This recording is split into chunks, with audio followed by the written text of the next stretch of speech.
मुर्दाबाद मुर्दाबाद। शिक्षा का निजीकरण करने वाली सरकार मुर्दाबाद मुर्दाबाद मुर्दाबाद। शिक्षा को सिकोड़ने वाली सरकार मुर्दाबाद मुर्दाबाद मुर्दाबाद। शिक्षा को बेचने वाली सरकार मुर्दाबाद मुर्दाबाद मुर्दाबाद। इंकलाब जिंदाबाद जिंदाबाद जिंदाबाद। हरियाणा सरकार मुर्दाबाद मुर्दाबाद मुर्दाबाद। सीएम मुर्दाबाद मुर्दाबाद मुर्दाबाद। सीएम मुर्दाबाद मुर्दाबाद। हेलो दोस्तों, नमस्कार। मैं हवा सिंह चहल, संपादक आपका संदेश। दोस्तों, आजकल हरियाणा प्रदेश में और पूरे देश में ही कहूँगा मैं तो कैसी अफरा तफरी मची हुई है, समझ में बात नहीं आ रही। दोस्तों, एक बात तो खास है, हरियाणवी भाषा में जैसे हम कहते हैं वह राज का स्वाद नहीं लेने दिया, क्योंकि इतना लंबा आंदोलन है और वो भी यदा कदा ऐसा रूप ले लेता है जिसमें खासकर सरकार के आदमियों को भागकर पीछा छुड़ाना पड़ता है। क्यों ये ऐसी नौबत आ रही है, सरकार सुनवाई क्यों नहीं कर रही, ये भी एक समझने वाली बात है। हाँ, अभी पूरी तरह मुकाबले के लिए तैयारियां चल रही हैं। मांग मानने की बजाय उनको धमकाया जा रहा है कि अब जैसे पीछे कल की ये बात है, हिसार के अंदर डॉक्टर कमल गुप्ता है भाजपा के विधायक, उनके साथ वहाँ रेस्ट हाउस में जो कुछ हुआ वो सबको पता है। जब वहाँ किसान अपनी बातों को लेकर, मांगों को लेकर ज्ञापन देने के लिए कुछ विचार विमर्श कर रहे थे और वहाँ पर अपनी मीटिंग कर रहे थे, तो वहाँ पर विधायक अपने साथियों के साथ जा धमके। तो वहाँ उनमें जरूरी बात थी, जब वहाँ भाजपा का विरोध हो रहा है और वहीं जाकर भाजपा नेता जाएंगे तो जरूरी बात है कोई न कोई वहाँ बखेड़ा होगा। लेकिन वो हुआ और यहाँ तक के हाथापाई तक भी सुनने में आया कि हुई है, क्योंकि विधायक कमल गुप्ता ने कहा कि भाई मेरे कपड़े फाड़ दिए, तो इसका मतलब हाथापाई तो हुई है, वो तो कपड़े फाटे नहीं, तो कुछ तो हुआ है। और जो बॉडीगार्ड थे उनके अंगरक्षक, उन्होंने भी धक्का मुक्की करी है किसानों के साथ, और किसान नेताओं ने उस पर आरोप लगाए विधायक पर, और विधायक ने किसानों पर आरोप लगाया है कि इन्होंने पहल करी और ये कहा कि हम जुडो कराटे जानते हैं और जुडो कराटे से मुकाबला करेंगे। और इधर मुख्यमंत्री जी कहते हैं, उनका बयान आया था सठम साठम समाज रेत, तो उसमें फिर उन्होंने वर्करों से ही जवाब मांगा, तो किसी ने कहा टिट फॉर टैट।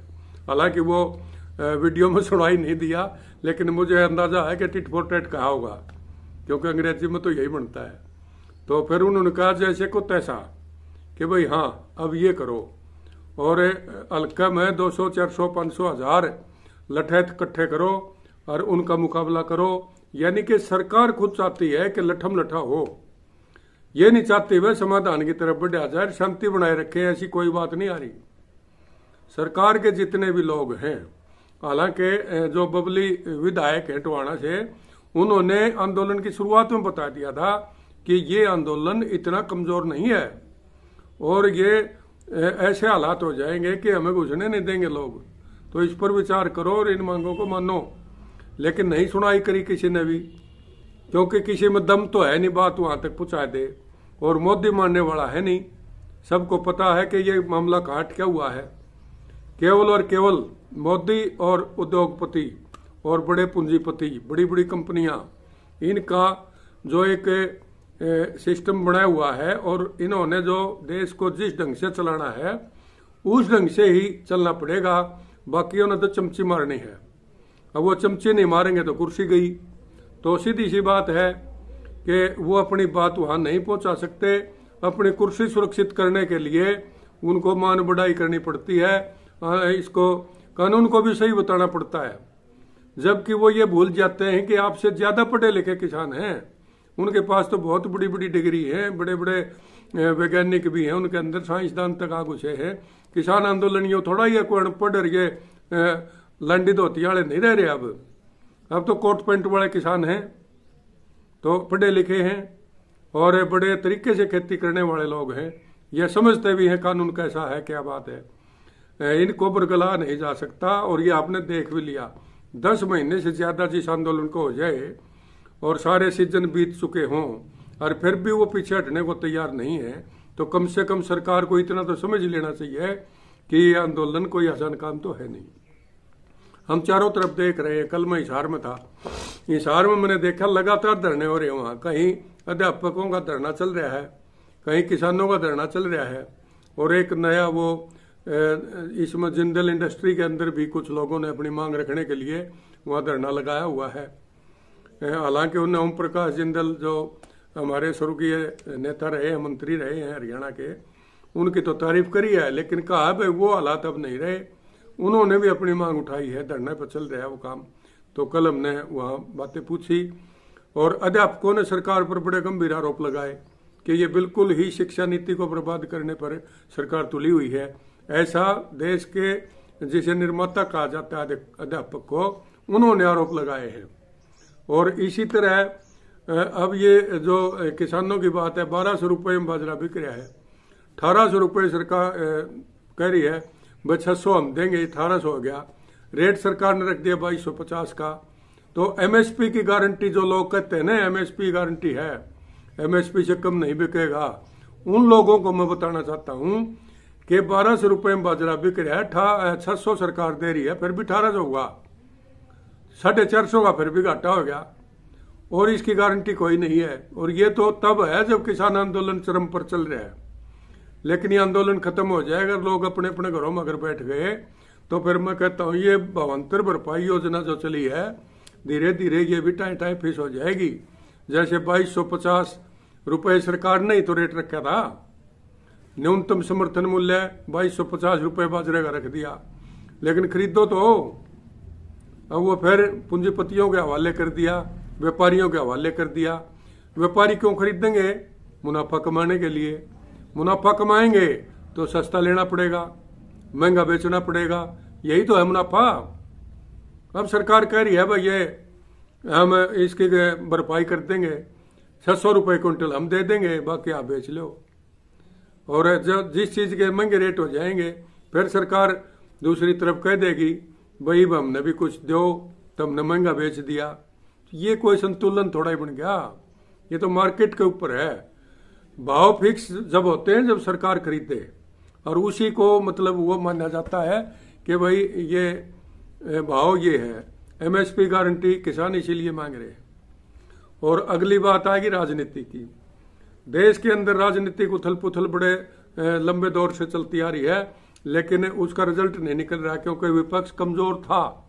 अब मैं देखता हूं कि विपक्ष जिस प्रकार से लामबंद हुआ है और जिस प्रकार से विपक्ष ने उत्तर प्रदेश के लखीमपुर खीरी में सरकार को घेरने की कोशिश की है, इससे मुझे नहीं लगता कि विपक्ष कमजोर हुआ है। हालांकि सरकार ने पूरे लाव लश्कर के साथ आंदोलन को कुचलने की, आंदोलन को दबाने की और नेताओं को अरेस्ट करके उनको शांत करने की काफी कोशिश करी है। लेकिन यह आंदोलन जितना भी इसको दबाने की कोशिश की जाएगी, मुझे लगता है कि जिस तरह बाल को ज्यादा दबा के छोड़ोगे तो और ज्यादा ऊंची जाएगी, इसी प्रकार किसानों पर अगर जाति बढ़ेगी तो आंदोलन और तेज होगा। तो ये मैं समझता हूं। अब कांग्रेस ने दीपेंद्र हुड्डा, जो कि बहुत लोकप्रिय नेता हरियाणा के अंदर, उसकी अरेस्ट के लिए प्रियंका गांधी जो पूरे देश की नेता है, इनको जो अरेस्ट किया गया है, उससे एक नई ऊर्जा कांग्रेस में देखने को मिल रही है। और हर जगह गांव गांव में कांग्रेस के कार्यकर्ता घूम घूम कर ये प्रचार कर रहे हैं कि देश में अब इमरजेंसी से बदतर हालात हैं, क्योंकि इमरजेंसी में तो सबको पता था भाई इमरजेंसी लगी, कानून लागू हो गया। यहाँ तो आजादी ही छीनी जा रही है, क्योंकि बगैर आपात स्थिति के, आपात स्थिति से बुरे हालात हो रहे हैं, किसी को घुसने नहीं दिया जा रहा। एक छत्तीसगढ़ के मुख्यमंत्री थे, वो भी बैठ गए वहां धरने पर, उसको भी जाने तक नहीं दिया। ये 4 लोग थे, इन्होंने कहा भाई हम कहाँ कानून तोड़ रहे हैं। धारा 144 तो 4 से ज्यादा आदमी यानी 5 आदमी इकट्ठे नहीं होंगे, 4 तक तो छूट है, लेकिन फिर भी उनको नहीं जाने दिया गया। अब एक एक की तलाशी ली जा रही है, एक को भी नहीं जाने दे रहे। पत्रकारों के लिए भी बड़ा जोखिम वाला काम हो गया। जहां पत्रकार जाते हैं, कोई कैमरा अगर चलाता है तो उसको भी रोका जाता है। तो ये हो क्या रहा है देश के अंदर। तो मैं सोचता हूं कि ये अघोषित इमरजेंसी जैसे हालात हैं, सरकार को संज्ञान लेना चाहिए। अब ये किसानों का आंदोलन था, अकेला किसानों का अब नहीं रहा। अब इसमें विपक्षी राजनीतिक दल सारे कूद पड़े हैं, तो इतना मौका जब भाजपा ने दिया है तो वो भुगतना ही पड़ेगा उसको। अब इलाहाबाद का चुनाव देख लो, यहाँ पता लग जाएगा। इलाहाबाद के चुनाव में बड़ी उठापटक होने जा रही है, लेकिन अब चौटाला वहां से काफी स्ट्रॉन्ग कैंडिडेट है और दोबारा भी हमारे सर्वे के मुताबिक वो एक तरफा बढ़त बनाए हुए हैं। हालांकि टिकट के दावेदार बहुत नाम चमकाने के लिए, आगे अपनी राजनीति को आगे बढ़ाने के लिए, जिनमें चौधरी देवलाल परिवार के भी जो उनके अमरदीप कैप्टन हैं वो कांग्रेस से टिकट के लिए मारामारी कर रहे हैं। इसी प्रकार भाजपा में गोविंद कांडा कूद गए हैं, तो वहां भी बड़ा कुछ हो रहा है, क्योंकि वो आगे की राजनीति के लिए अब तो उनको ही पता है कि अभय सिंह चौटाला के मुकाबले में उनकी दाढ़ नहीं गड़ेगी, लेकिन फिर भी वो चाहते हैं ये इनके इन प्रकार कहीं न कहीं उनका नाम आए और वो अपने हल्का के अंदर अपना नाम चमकाए, राजनीति में कुछ पैसे खर्च करने के लिए उनको जगह मिले और आगे बढ़ने के लिए कुछ मौका मिले, ताकि आने वाले अगले चुनावों में यहाँ से नहीं तो कहीं और से उनका दाव लग जाए, राजनीति में वो स्थापित हो जाए। इस किस्म की कोशिशें चल रही हैं। और दोस्तों बहुत से सवाल हैं, लेकिन मैं यही कहूँगा कि जिस प्रकार से सरकार टकराव के मूड में आती है, इससे सरकार का ही नुकसान होगा। एक कहावत है कि कमजोर को अगर आप छेड़ोगे तो तगड़े का नुकसान होता है हमेशा। यानी कि गुड़ तो अगर जमीन पर गिरेगा तो भी कुछ उसको उठाओगे तो साथ में लेके उठेगा। यही बात यहाँ है। सरकार अगर ज्यादा इनको तंग करेगी, ज्यादा छेड़ेगी, सरकार का नुकसान है। लोग तो तैयार बैठे हैं, अब तक भी सरकार नहीं समझी। 700 मौतें हो चुकी हैं, लोग उल्टे हटने को तैयार नहीं है, क्योंकि उनको दिखता भविष्य में क्या होने वाला उनके साथ। तो दोस्तों बहुत कुछ है, ऐसे सवाल हैं जो सरकार को समझने चाहिए और आम जनता में यह आक्रोश न भड़क जाए, इसलिए सरकार खुद कोशिश कर रही है कि लोग भड़कें। एक मुख्यमंत्री ऐसे ऐसे बयान देते हैं कि इनके मुकाबले करो, लठैतों को तैयार करो, हल्के में जवाब दो, यानी पुलिस आपके साथ है, इशारों में बात वो कर रहे हैं और इशारा करते हैं कि देख लेंगे, यानी कि सरकारी घमंड साफ नजर आ रहा है। तो दोस्तों मैं कहता हूं कि मुख्यमंत्री जैसे भी निवेदन है कि इस तरह के भाषण ठीक नहीं उनके लिए, क्योंकि जनता अगर भड़क गई तो किसान एक बहुत मजबूत कम्युनिटी है, कहीं उसको कमजोर आंक के न चले। जो आदमी दिन रात पसीना और मेहनत से रोटी खाता है वो कमजोर नहीं है।